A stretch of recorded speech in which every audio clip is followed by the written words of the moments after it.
So we're going to get started with the first session tonight. This is really focused on an organization that I've known for a tremendous amount of time. They have a new leader here in Kansas City and are doing some incredible work to support the tech ecosystem and to support specifically the startup ecosystem as well.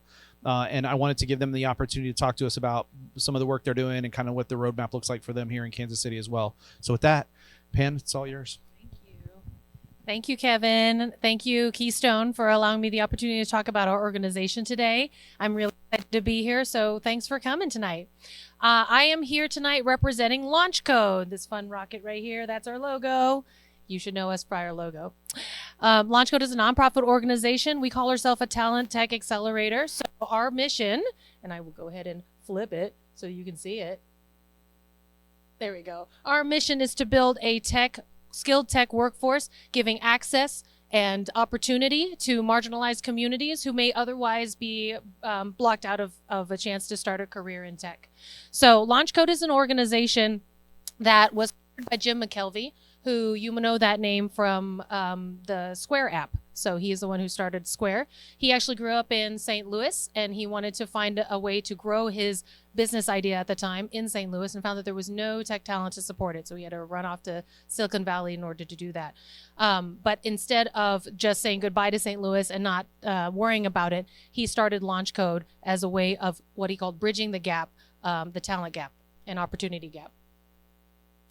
So another bit about LaunchCode for Kansas City, we are headquartered out of St. Louis, but we do operate here in Kansas City and also in Philadelphia. So we are a 3-hub city, and that was a lot of fun over Super Bowl. Right now, we started with the barriers. So Jim McKelvey, when he built the organization, started with what are the barriers to getting into tech? And the simple answer is that it's cost prohibitive, right? Before organizations like LaunchCode created opportunity for marginalized communities to get this kind of education, you had to get a tech degree, and you had to get it from a university. 4-year universities are kind of a system that plays to a certain demographic, right? So you have to be able to step away from an earnings-focused life for 4 years. You also have to be willing to take on anywhere from $80,000 to $100,000 in debt if you're taking out all the money you need to survive for those 4 years.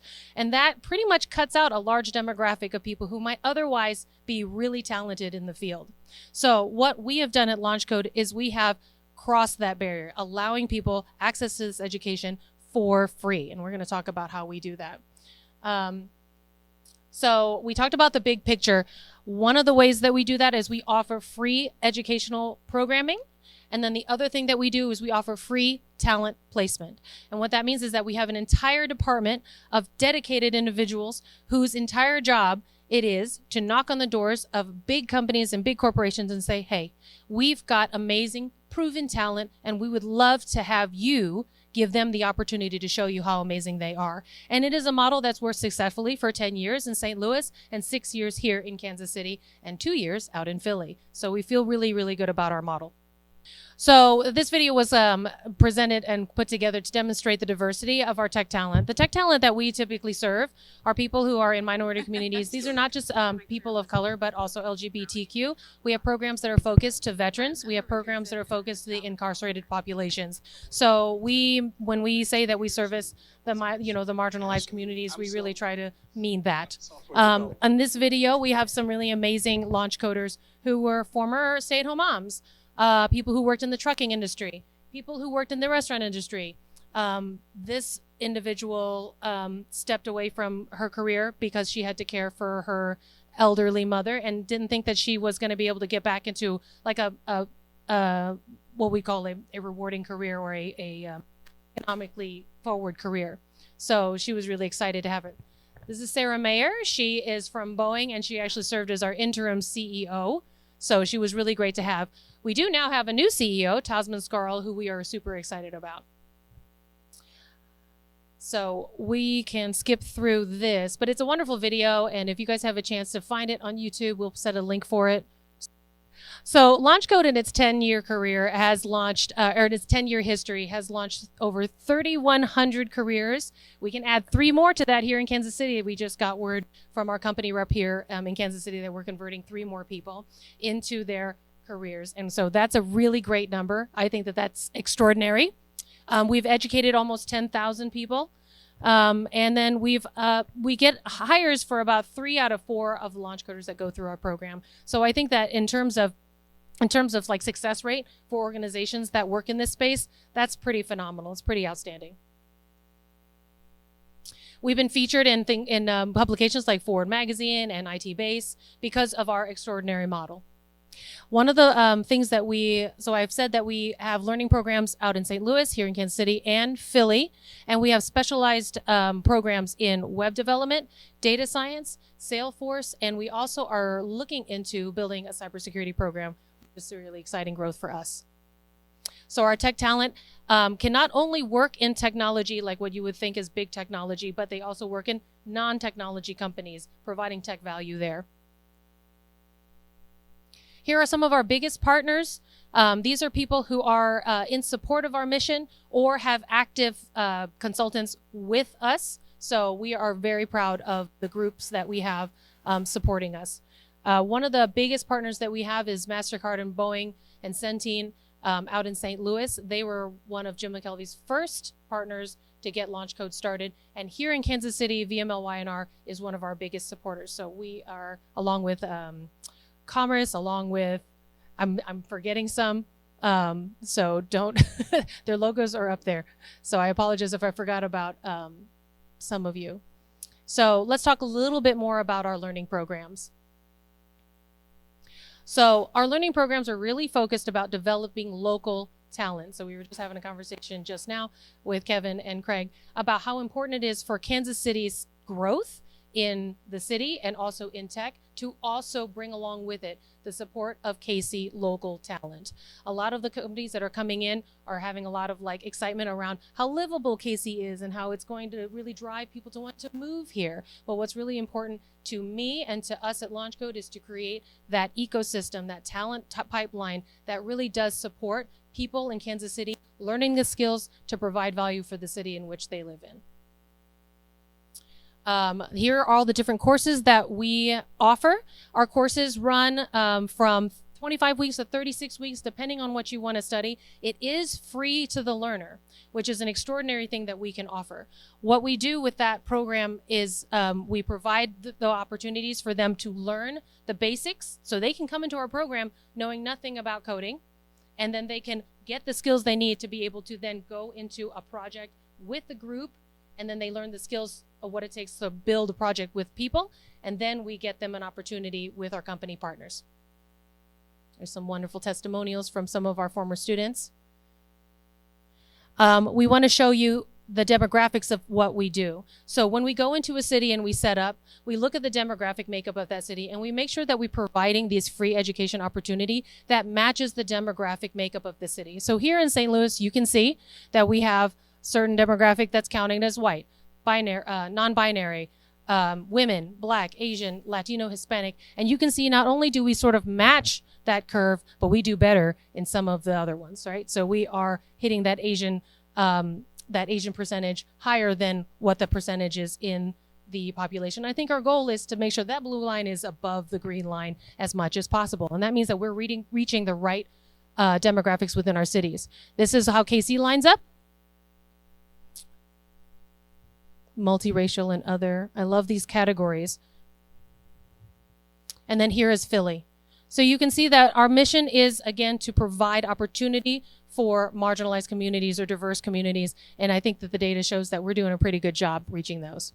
Employer services. So one of the keys to being able to offer our programs for free is that we create partnerships with companies. So when we create a partnership with a company, when we shake their hand, we say, wouldn't you like to give this LaunchCoder a try at your company? The agreement is that we have with them is that we are offsetting the cost of education to the company and not to the learner. So then they pay us a consultancy, and then we, in turn, are able to pay the consultant a fair living wage, and then also fund our next program. At the time that LaunchCode was developed, this model, it was unique. I think a lot of organizations are sort of cluing into that model, but I would say that LaunchCode is a leader in its implementation and its success. And then here's a slide that kind of talks about the apprenticeship to hire model. What's really advantageous for the employer with this model is that they get a chance to try out their talent. So one of the biggest expenses for any business is bringing on and hiring new people, right? You don't know if they're going to work out. You don't know exactly if they're going to fit your culture. So there's a lot about that we take on the risk for the employer, and that's our value to them. We can tell them, we've been with this person and they've run through the gauntlet of our very challenging and difficult and intellectually challenging classes for 36 weeks. This person shows up. This person will be very skilled for you as an entry-level tech talent. And then in turn, the employer gets really loyal employees. Most of our launch coders stay put for more than 2 years in their position, and that's a little bit high for a tech for the tech life cycle. People who work in tech tend to like get up and leave and go somewhere else, kind of on a rotating basis. But because our launch coders are well trained and so grateful for the opportunity, they tend to be super loyal to our company partners.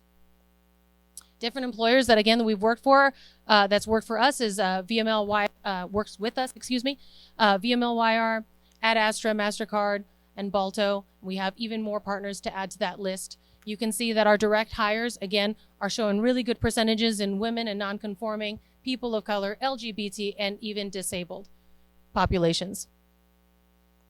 So here are KC hiring partners. We are always on the lookout for more company partners. There's never a shortage of opportunity that we can offer our talent. So if you guys have any sway or connection to some of the companies that may not be listed here, we are totally open to having a conversation. That's the end of my slideshow. I'll only add that one of the things that we would like to do here in Kansas City is to provide Kansas City with that tech talent pipeline by creating coalitions or partnerships with other organizations who work in a similar space. So you guys may think that we're not the only organization that does this, that does tech talent and does tech training. We want to work in partnership with everyone because we don't think that there's any scarcity there. Do we have any questions? I've gone through a lot of information very, very quickly. Yes.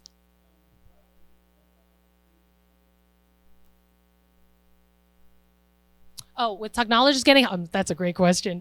All kinds. So we have lots of opportunity for people to volunteer and help support our learners. So we do things like mock interviews during their final unit of study. So in that way, you can dedicate an hour of your time and help do a behavioral mock interview or a technical interview or a resume review to get that person prepared for the job market, right?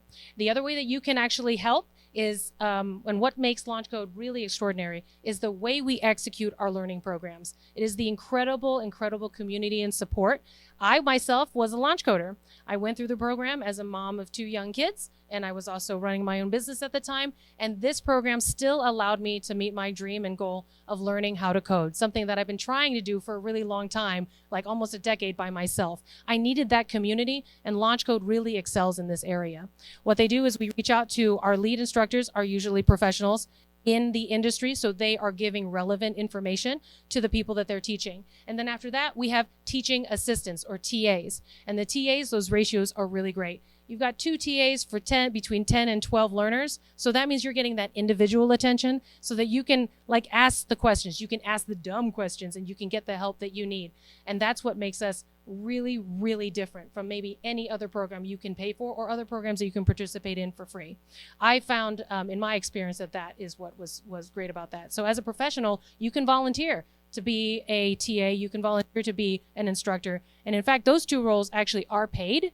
They're not paid to a point where you quit your day jobs, but it is certainly our organization's way of recognizing that when you help out a launch coder, that we value that. So those are many different ways that a professional can help support us.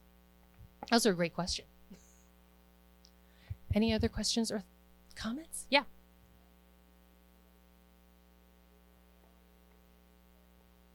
So it depends on the class, right? So if it's a data analysis, then they do Tableau and they do Python and they do a bit of Java to kind of round out their skills. I am an expert on the web dev class because that's the one I took and that's the one that I led when I was on the implementation team. So the web dev class, they do Java, they do JavaScript, and then they work with frameworks like React and Angular. So they're really getting an immersive experience that kind of bring them through full development. And then at the end, they get to actually put it together into a project and deploy that out. And that's pretty cool. Not maybe officially deploy it out, but it's certainly like something they can bring up, and it's interactive and it works, and it's really incredible for 8 weeks of work, that last part, that capstone piece. So I love the Cinderella stories that we kind of get to experience. I myself know people personally who went through the program with me in 2020 and graduating in 2021. And while I did not end up going into software, the people who went with me through the program are, and 2 years later, they're taking like senior development jobs at places. So I know that it works. I know that it's worked for other people, and it's so awesome every time we feel that like that happening. Like 9 months ago, I was working as a waiter in a restaurant, and now I can call myself a junior developer, and my income is just so much better than when I was huffing trays. It's a really exciting story. It's a really exciting organization to be part of. Yeah. Yeah. Do you guys have any programs in machine learning or artificial intelligence yet?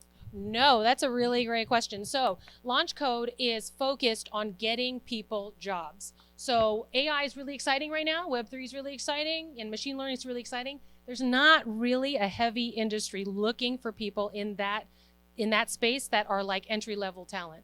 When and if we get those companies coming into the space, what's great about LaunchCode that's maybe better than like a big university that's kind of like a Titanic, they can't pivot as fast, right?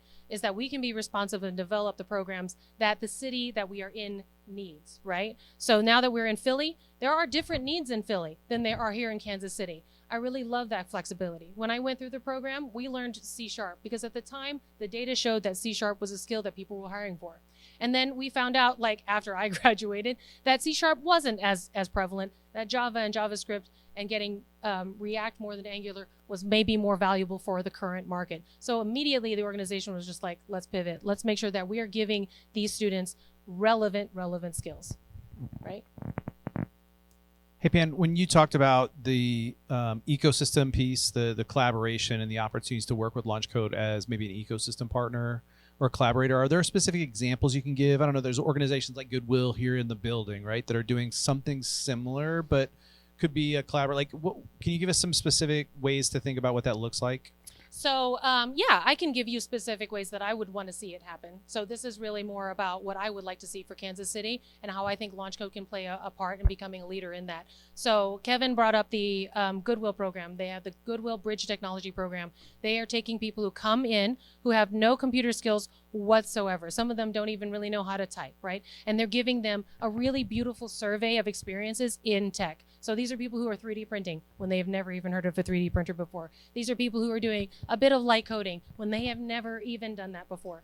And then from that program, they can come to us because most of the time they are adults. They can come to us and then we can take it from there. We can say, do you have the drive, the aptitude, and the passion and the determination to get a job in tech? Because if you have those things, we can help you take care of the rest, right? So that's what I mean about creating an ecosystem. There are other organizations like WeCode KC that works primarily with children, and then they get to 18, and then they're kind of like outside of WeCode KC's wheelhouse. We want to position LaunchCode so that we can say, if you want a next step, if you want somewhere else to go, and you don't think that you can afford that 4-year college debt, come to us. We'll teach you some entry-level skills, and then we're going to work our hardest to get you your first job.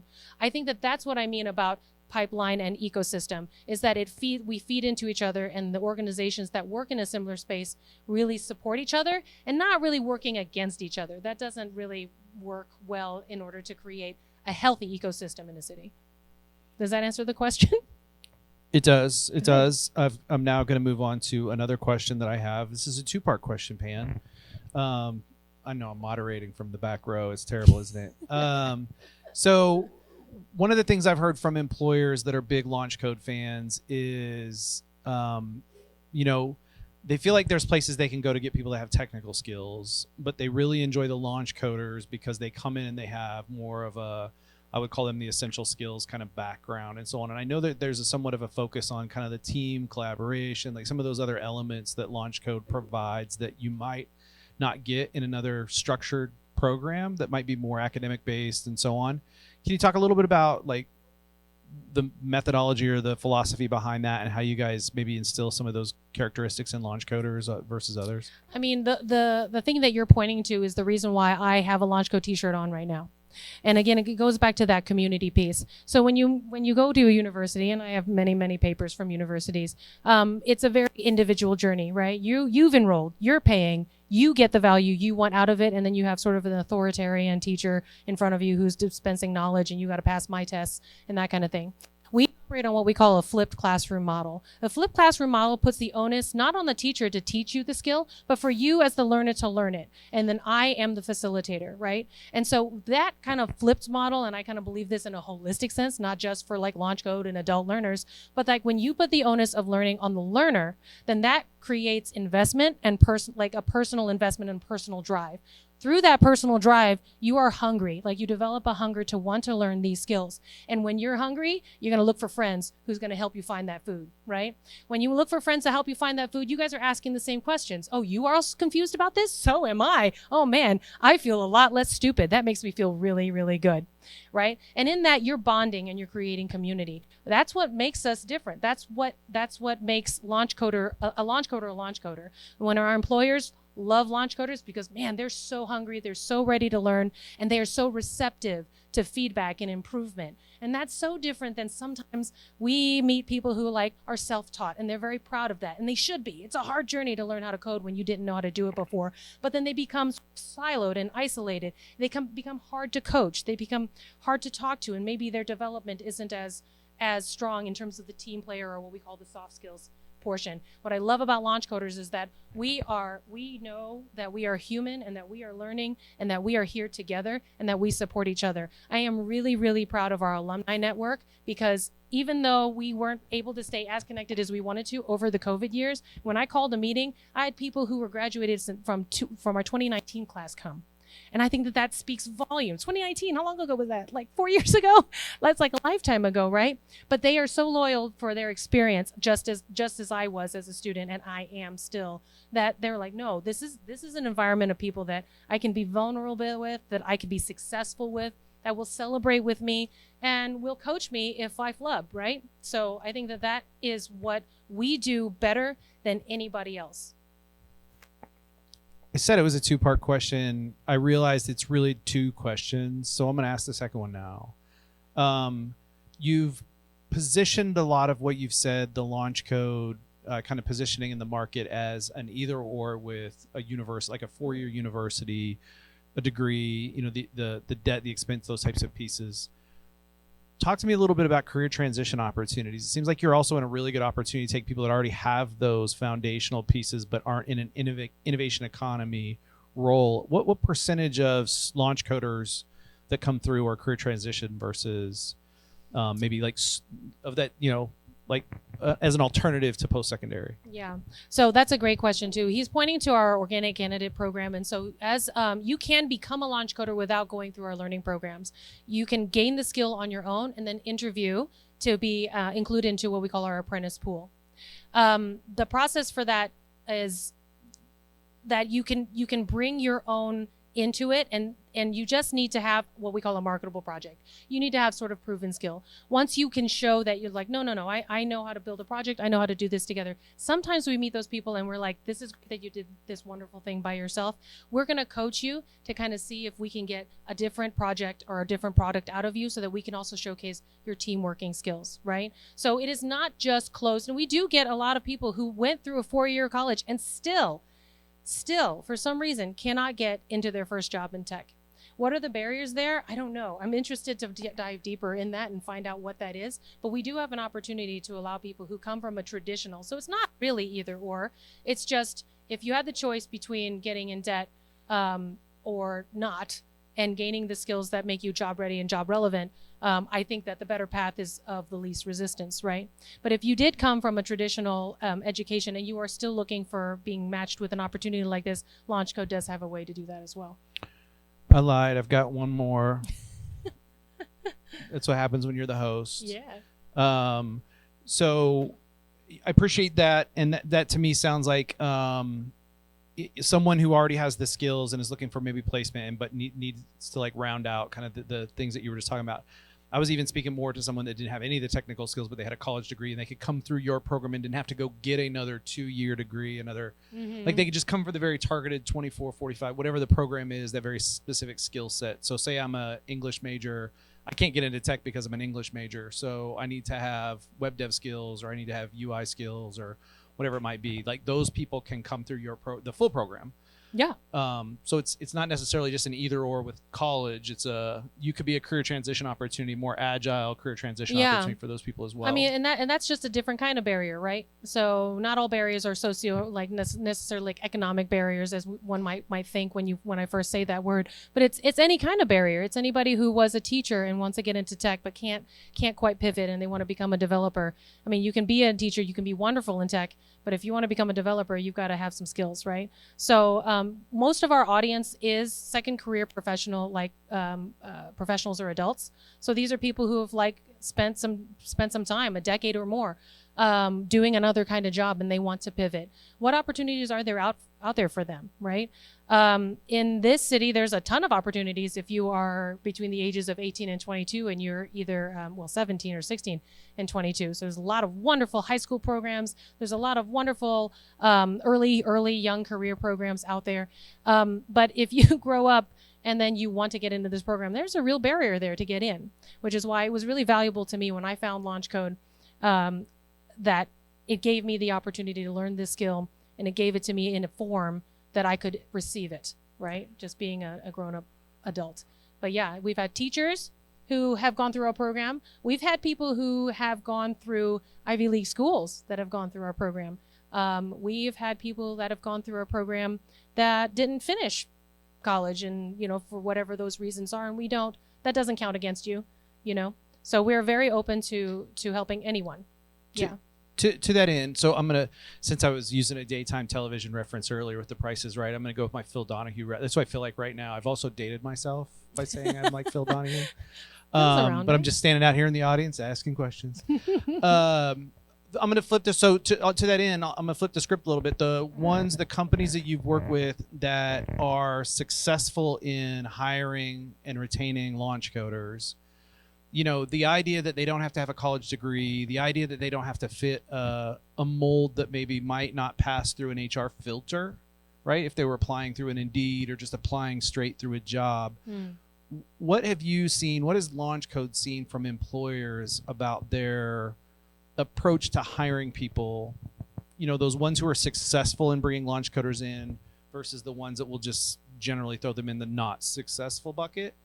Or they're not partnered with you yet, or they're not hiring these types of people who are coming through these programs. What do you see as the key? Like, is it a leader? Is it an HR leader? Is it they have specific programs that bring in entry level talent differently, right? And have a different onboarding process for some of the folks that might be in the LaunchCode mold. Mm-hmm. Like, what are those characteristics, and what would you tell employers that they need to be thinking about differently related to hiring, like on the demand side of your business? I would say, if I had any sway, if employers of our biggest tech companies here in Kansas City were in front of me and they were to ask me a similar question, what should we be thinking about? I think that my big answer, my big bold answer, is you should be thinking about the health of your city.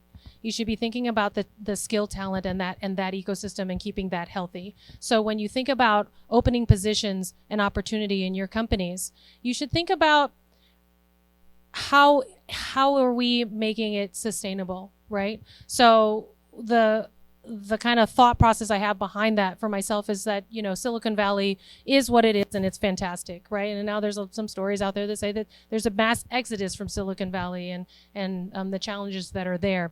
When you only import talent and you don't provide opportunity to the people who locally live here, you're not feeding into a long-lasting ecosystem, right? The other thing that I would say from a smaller perspective is our most successful company partners understand the value that launch coders bring, and they value that, right? So they value that teamwork mentality. They value the soft skill mentality. They value the ability to grow and that moldability, right?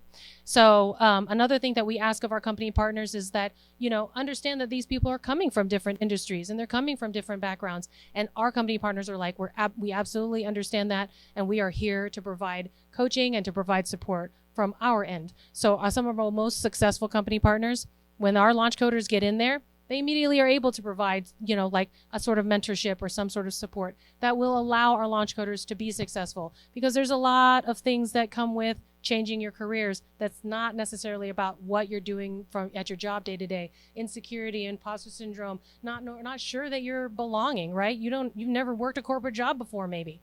And you come from a family of laborers. So an employer that understands the bigger picture ecosystem piece, but also understand that smaller piece, which is that professional development and support, and finds that rewarding and finds that something worth investing company time and dollars in, those are our most successful company partners. And then they get to reap the benefits of having our talent and our super loyal launch coders joining them. So yeah. Yeah. You alluded to the developing cybersecurity program. What's the timing on that?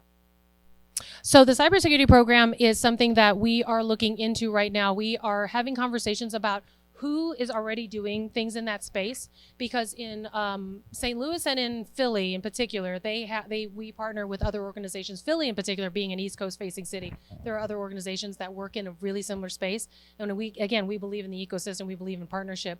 And so we don't want to rub them the wrong way. For us, we want a cybersecurity program, but for us, the biggest barrier for us is to get that support from like a cybersecurity facing company that would offer us opportunity. So it's not enough that we just train people in a skill and then like wish them luck. But we want to make sure that we fulfill the promise of giving them an opportunity to start a career. And so it's a balance between understanding what is it that the industry wants, and if it's different in other cities, what are the different needs in each city? And then after that, who's going to support us? Who's going to back our mission? Who's going to make sure that we can fulfill the promise of opening a career into this, right? So as a follow-up to that, then, what's that threshold look like? Let's say you had said, we need an employer to basically raise their hand and say, we want you to bring this here. So let's assume it's one employer, but it could be split amongst 5 or 10. Mm-hmm. But what's that minimum criteria that needs to be said? That support you need from them? It's guaranteed placement of X number of people. Mm-hmm. Is it a financial backing commitment? What does that need to look like? It's a conversation, because if you know anything about cybersecurity, it is multifaceted. You can't just get a certification in cybersecurity. That's for those of you who know, there's a million certifications and you don't even get them all if you're not even working in that sector. So let's say in theory, and we do this, there's an entire department called the training team that's not about offering sort of what I call the blanket classes, like what we just talked about, but they actually do, companies approach us and then say, if we promise 15 or 20 seats in this particular skill, what can you do? And then they turn that around really fast. So let's just say if we could get a coalition or Sideris gets down and says, hey, we're gonna guarantee 10, 15 seats. Will you build a program so that it meets a specific need that we have? I've seen the training team turn that around really, really quick, because then it's focused, right? If we're gonna do a blanket approach, it's gonna take longer to develop, because we have to figure out, again, what are the big pieces? What are the most meaningful pieces here? If we're going to have a cybersecurity program, who is it going to be for, and how is it going to be useful to our demographic? So I would say it really is dependent on the kind of conversations we have. So right now we have our education team is activated and really, really excited about the idea of having cybersecurity program and already taking the steps to look into developing that. Our company team is really excited for the opportunity and is activated and reaching out to companies to try to see, if it's not the big cybersecurity fish in the city, what are the cybersecurity needs? And there are. I went to a cybersecurity symposium just recently in Overland Park, and I was shocked to hear that some of these vendors that were at their marketing tables are from the UK, they're from Germany, they're from everywhere. And they told me, which I was shocked about, there's people underestimate the need for the cybersecurity as a skill. And they don't know why. Kind of universally, when I had that conversation, we don't know why. But we had an IT guy that came up to me just yesterday and was just like, so how many attacks kind of happen in a week? like a handful, right? Was his implication. And it's like kind of all the time, you know, and you kind of need it all the time. And so it's one of those things where we know that there's a demand for the skill. The data shows that. We need you know, company partnership to back us and to be excited with us to bring that here to the city and be one of the leaders in cybersecurity, not only because Cyderis is here and other companies, but because we have the talent to back it up. Oh, you want cybersecurity? Go to Kansas City. That's what we want them to say. You want, you know, great entry-level talent? Go to Kansas City. Like, that's what we want. You spoke to the education side of things. What do you think, because being in tech and you spoke on the fact that people are going to 4-year schools and coming out and they can't get tech jobs, do you think that it's a lag in the education system and the fact that a lot of the education lags in the fact of how technology advances faster than the curriculum they're teaching? Yeah, I think I agree with you with that. I mean, you're asking me a personal opinion. I mean, I spent some time in academia. I spent some time at a what they call a new Ivy League. I won't name them, but I spent time there. And universities, and kind of played with the idea of being a university professor at many points. Universities survive on the status quo. I mean, that's just their bread and butter. That's how they make money. That's just how it operates. So when you tell a university tenured professor, hey, you should learn this completely new language because COBOL is not where it's at anymore, they're like, don't mess with my job. I don't want to work any harder than I ever did. I wrote my curriculum 20 years ago and I'm not redoing it, right? And there's some professors who really do want to activate, but then they have to convince their heads of departments that no, I really want to bring this in and you know, get this skill. So there's a disconnect in universities between relevancy and theory and application. Right? So they get really great theoretical knowledge. There's a lot of companies who won't. They're like, we won't hire anybody that doesn't have a 4-year degree. And it's not that I disagree with that. I mean, there's value in education. There's value in understanding the architecture of what you're doing. But in the end, do you need a 4-year study in how, you know, how to build algorithms in order to like get that entry-level data job? Do you need that, right? Or is it better, and you're going to get me on my education soapbox, is it better to get people in the work, so that they can ask themselves the questions of what they need to learn and how to then scale up from there, right? We can spend 4 years training somebody in a broad and general education, and then what do they get out of it is they're 4 years older and they're $100,000 more in debt than they were when they walked in, and then they kind of just have a broad understanding, right? Where a company is to be like, we need somebody who knows Salesforce now and can implement this now, right? And they're like, I kind of did that in my second semester in my freshman year. So that makes it difficult, right? So we do have to do, though, some work in convincing companies that people without the traditional 4-year degree does have value. There are job and labor reports out there that don't even acknowledge people who learn from alternative sources, right? So all their data is like the number of CS college grads in Missouri and Kansas are, you know, and then they'd have you believe that there are only 44,000 or so people who are qualified to take these tech jobs, and oh my gosh, we've got to figure out how to fill the tech gap, and that's their story. Never mind the people who are sitting at home and paying money or not paying money, learning this skill on their own, right, and being very effective. So yeah, I think I would agree with you that there's a disconnect there, and I would like to think we and other organizations like us are the answer to that.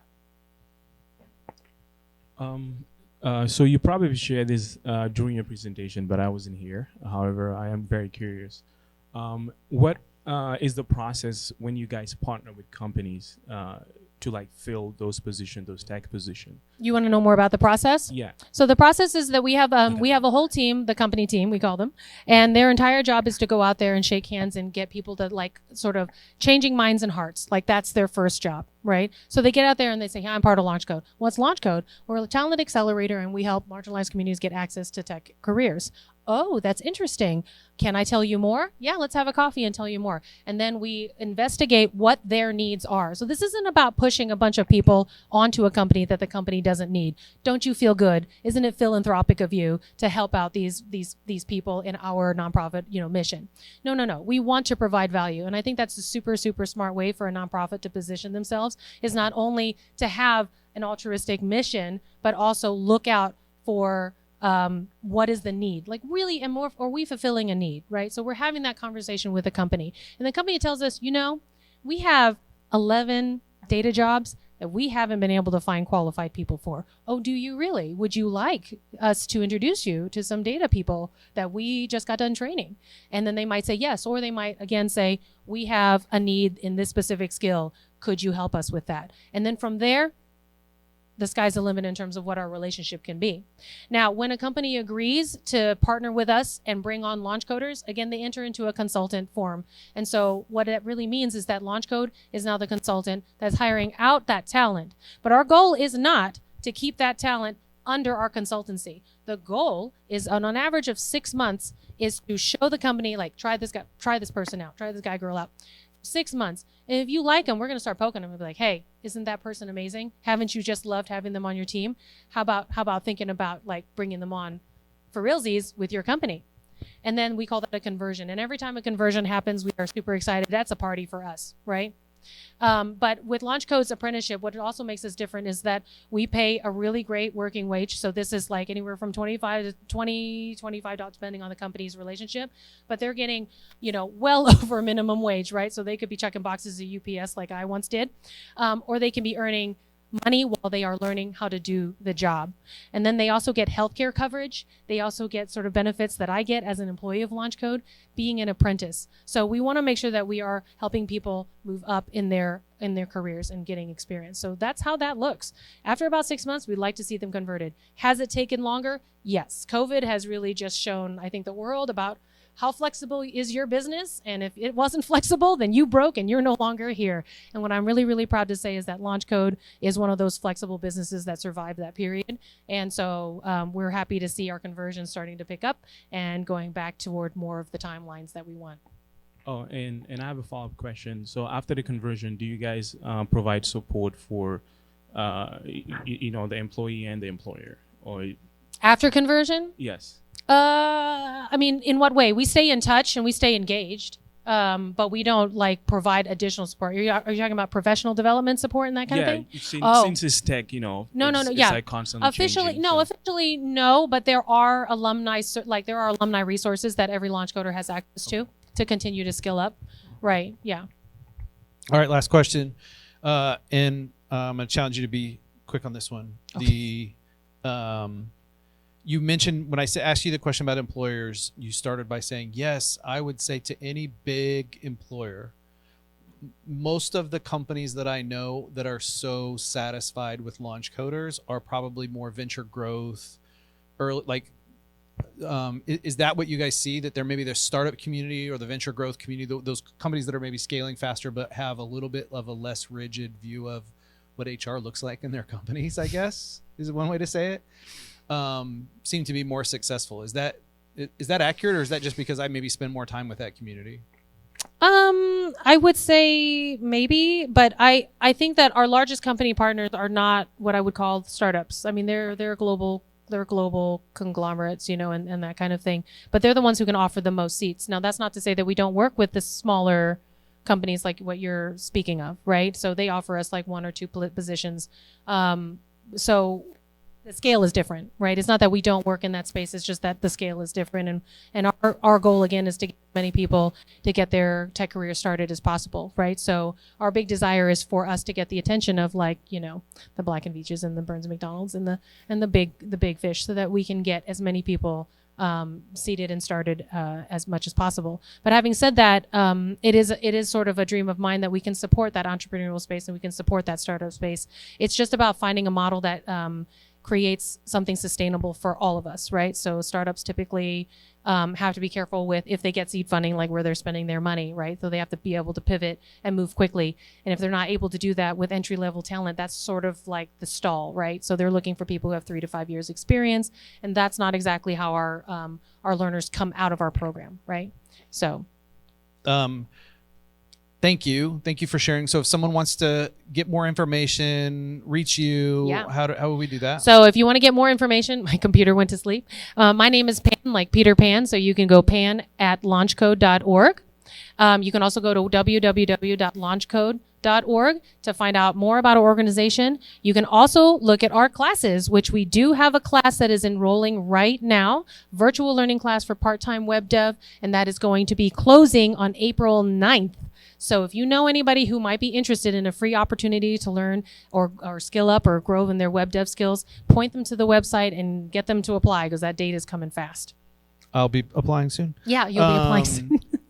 And just as a sneak peek, you're going to be back soon to talk about another side of your role in this community and some like a personal passion that you're kind of working on. So I'm excited to hear more about your background, because I think when people hear about your background and what you work on, it really I think they'll appreciate why you being in this seat with LaunchCode is so imperative and so beneficial to Kansas City. So thank you for doing that, and we look forward to, I think it's 2 weeks. 2 weeks, yeah. So we'll see you back here in 2 weeks to talk about something completely different. Yeah. All right. Thanks, Fantastic. guys. Thanks, Pan.